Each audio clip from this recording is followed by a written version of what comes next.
Welcome. This is To Our Core with Katie Murray, and this is the place where we peel back our layers to uncover who we really are at our centre, at our core. And think of it as a chat with your bestie, the one who can make you laugh until your belly hurts, who is ridiculously unfiltered and will lovingly call you forward to help you cut through the noise and get real with yourself. Around here, nothing is off limits, and we are mixing this up with equal parts humour and heart, so let's dive right in. Today we're going to be talking about demystifying manifestation and allowing you to step into the driver's seat of your own life and the reality that you have created for yourself, and also the reality that you can choose to create for yourself as of today. I want to ask you, have you ever had moments where something just clicks? Like you might be thinking about a person and the next thing your phone buzzes and they're either calling you or there's a text that comes through from them. Or maybe it's that you start focusing on a new goal that you want to achieve and you start suddenly seeing all of these opportunities everywhere to you. Well, some people, they might call that manifestation. And also, what if I told you that it's actually your brain's science at work? Today, we are going to be deep diving into how you can actually call in what you want. And this is not by just crossing your fingers and hoping that the universe magically delivers to you. It is actually by training your brain to see what's already possible.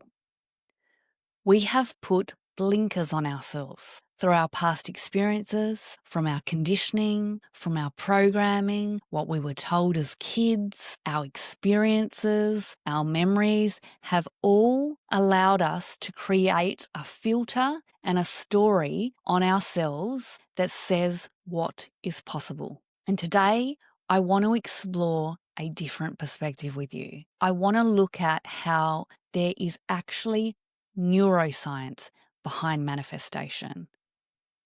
I want to look at how the reticular activating system, affectionately known as the RAS to some, acts as your brain's filter for focus. And I also want to offer 3 practical ways to start shifting what you attract today. Not on the 1st of January 2026, not when there is a full moon or whatever other kind of cycles that you may delay being able to attract in what you want.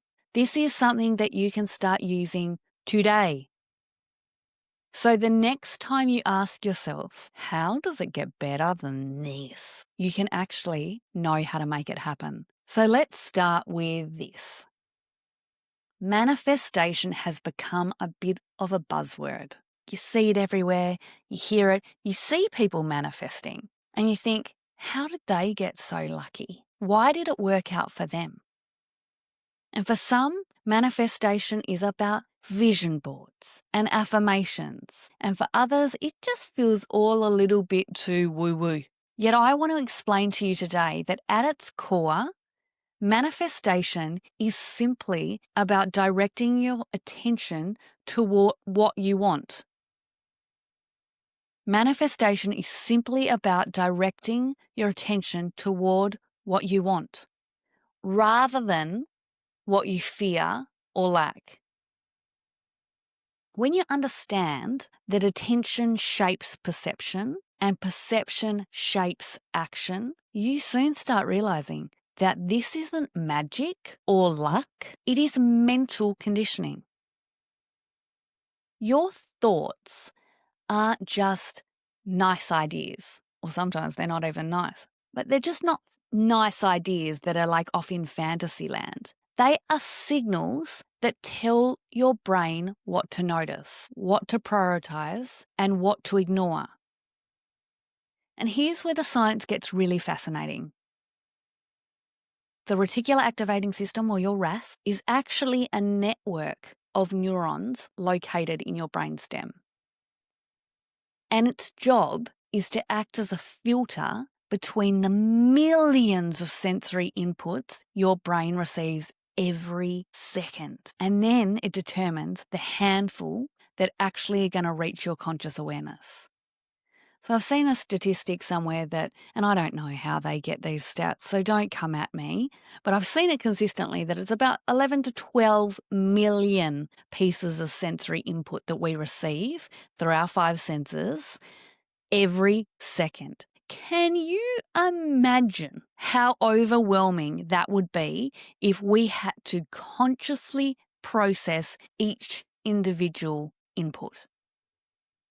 Until I have drawn your attention to it, you may not be consciously thinking about all the noises that you can hear in your environment right now. The hum of the car if you're driving the car, the tone of my voice, the birds chirping, the rustle of the cat that's stretching on the bed. Wherever is in your environment right now, you're not necessarily placing your attention on it. That sip of coffee, maybe the first one you might clock and be like, oh my God, this tastes good, particularly that first coffee in the morning. And also, 10th sip in, your attention may be focused on something else. It might be what's on the TV, or it might be someone talking to you, or it might be the to-do list that's going on in your head. See, how information comes in through our five senses is it goes through a filter, and our brain does one of three things. It will either generalize the information, put it in a category we already know, or it will distort it to something that we can understand, or it will delete it because it believes it is not of relevance to you. You don't need to know this. And all of that happens on an unconscious level, yeah? So that you're not overwhelmed, so that you can have acute focus to the things that need your focus. I'm not thinking, until I bring my attention to it, about the sensation of my sock on my foot. All of these pieces of information are available to us. However, our brain has been trained to know what's important to us at any given point of time so that we can draw our attention there and not to everything all at once. And I want you to think of the RAS as like your brain's personal assistant. It notices what you've deemed important and will bring more attention of that to you. So for example, and this is a pretty commonly used example, so you've probably heard it before, but you decide that you want to buy a particular car. Say it's like a black Mercedes. And suddenly you see that car everywhere, on the roads, in car parks, on ads on TV. And the thing is, they haven't just suddenly appeared. They were always there. However, your brain didn't flag them as relevant until you told it to. You told them, actually, I want to buy this car. And so it goes, okay, cool, clocked it. And also, here's all the evidence to filter into you because you've told me that it's important. That's your RAS in action. Now, imagine if you did that intentionally for your goals, opportunities, and self-belief. Imagine what would change for you. Because when you set an intention, whether it's something like, I want to find more aligned work, or I want to attract supportive relationships, you're not actually summoning it out of thin air. What you're doing is you're programming your RAS to scan for anything that aligns with that focus. And your brain begins connecting dots it might have ignored before. Remember I said it will delete, generalize, or distort? So maybe it's been ignoring all of those connecting dots because it didn't know that those connecting dots were important to you. You might overhear a conversation that sparks an idea. You might notice a post on social media that feels like it was written just for you. Or you recall someone you met months ago who could suddenly, now that you're thinking about it, be the perfect collaborator on that next task, that next opportunity. These aren't coincidences. They're patterns that your brain is now seeing because you've trained it to. You've told it this is important. And that's how manifestation works on a neurological level. When you ask yourself the question, how does it get better than this? You're prompting your brain to seek better. Because it's a question of expansion, one that opens the neural pathways to curiosity creativity, and possibility. The opposite question, however, why does this always happen to me? What that does is it narrows your focus and confirms your limitations. And it's the same brain, it's just different programming. And the thing is, you've heard me talk about effect and cause here.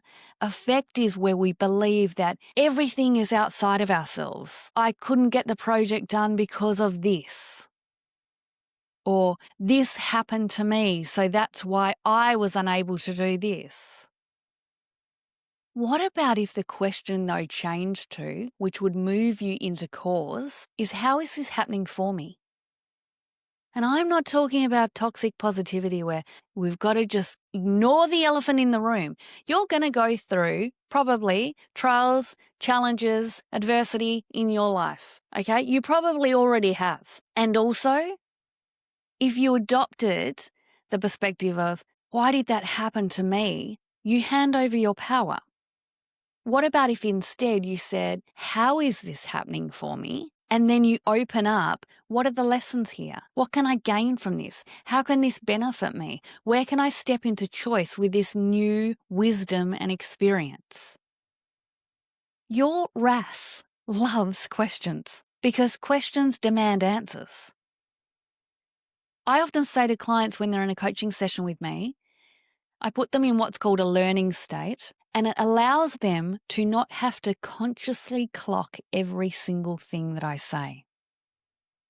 It allows them to get into a space where what they don't consciously register will go through to their unconscious mind. And the thing with our unconscious mind is because it loves questions, it also loves answers. And so even if they can't compute or register or acknowledge that question or find an answer for it in that moment, your unconscious mind will continue to do a loop to support you in finding a resolution to that. You will have experienced it in your life already. You know when you're introduced to someone, or you're, even worse, trying to introduce someone and the name of that person just disappears. Like, what is their name? I know their name. And then 3 hours later, at the most inconvenient time when you don't even need to know their name, it comes back into your head. It was Amy. And your partner or whoever will go, what? Who's Amy? You're like, oh, I couldn't remember someone's name. It's just come back to me. That's your unconscious mind working in the background to close the loop. It loves questions and it will continue to work until it finds an answer.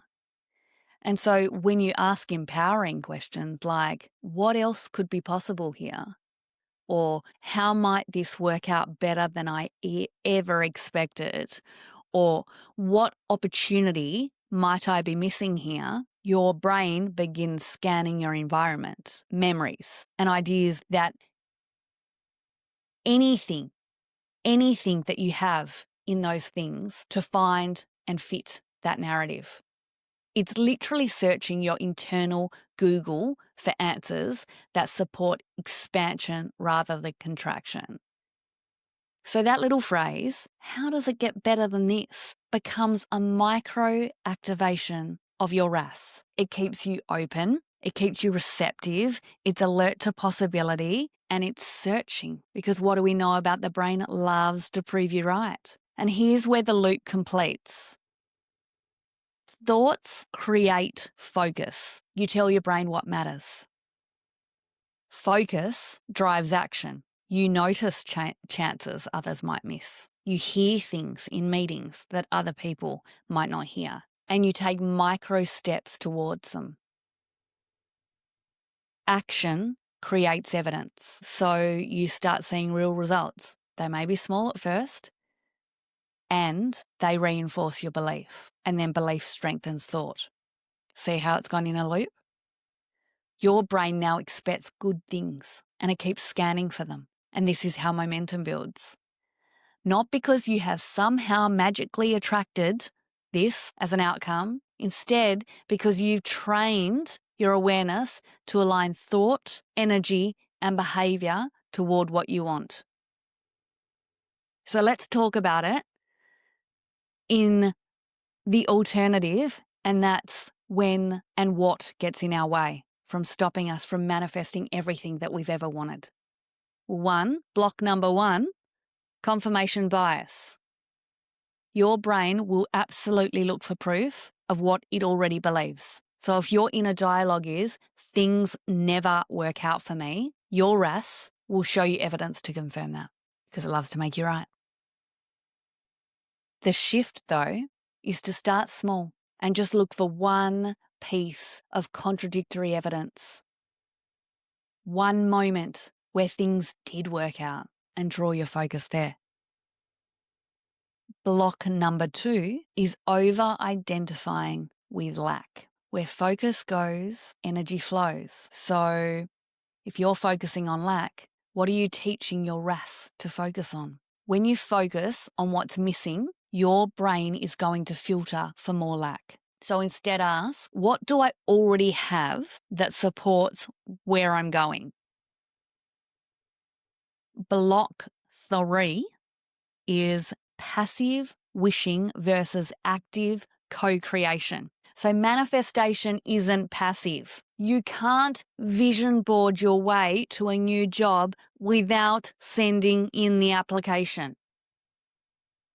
You are co-creating with your environment. Your RAS opens the door and you have to actually be the one that walks through it. So I want to bring this home with 3 ways that you can practice this starting today.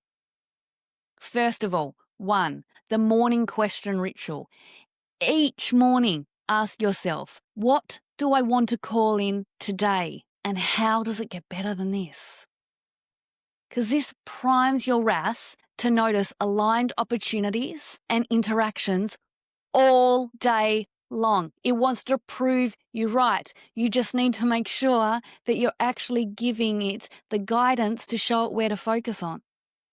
Number 2, the evidence journal. Every evening, jot down 3 ways something went better than expected. Doesn't matter if it's big or small, because over time, this rewires your brain's default setting from scarcity, or lack, and puts it towards appreciation and gratitude, which strengthens your belief that good things actually do happen for me. Thirdly, the focus filter reset. When you catch yourself spiraling into, this isn't working, see, I told you nothing ever fucking works out for me, I want you to pause and ask, what else could be true here? What else could be true here? What might I be missing that could actually support me right now? This simple redirect shifts your RAS back into problem solving and possibility mode. So manifestation, it's not real mystical when we peel it back. It's actually mental. It's neuroscience meeting intentional living. It requires, spoiler alert, action. We can't think our way into a different reality. We need to embody it. And your reticular activating system, the RAS, is always listening. So this is where you get to step into choice. Give it something empowering to tune into, because the question isn't, will it happen for me? Like you're waiting for someone to wave their magic wand of luck over your head. It's instead retraining to say, am I willing to train my brain to see when it does? So the next time you feel stuck or unsure, or like life has plateaued for you, take a breath. Firstly, always pause and breathe and ask yourself, how does it get better than this? And then watch what starts to shift. Thanks for spending time with me today on To Our Core. If something landed in your heart or gave you a much needed giggle, consider sharing it with a friend who also may need this as a timely reminder. And go on. You know you want to. Give me a 5-star review so that this podcast can land in the ears of many, many more people. Because remember that life is too short to stay on the surface. Keep living, loving, and laughing all the way to your core. Go make life great And if you want support around this, go to the show notes to find out more. Until next time, I'll meet you back here with more truth, laughter, and a whole lot of heart.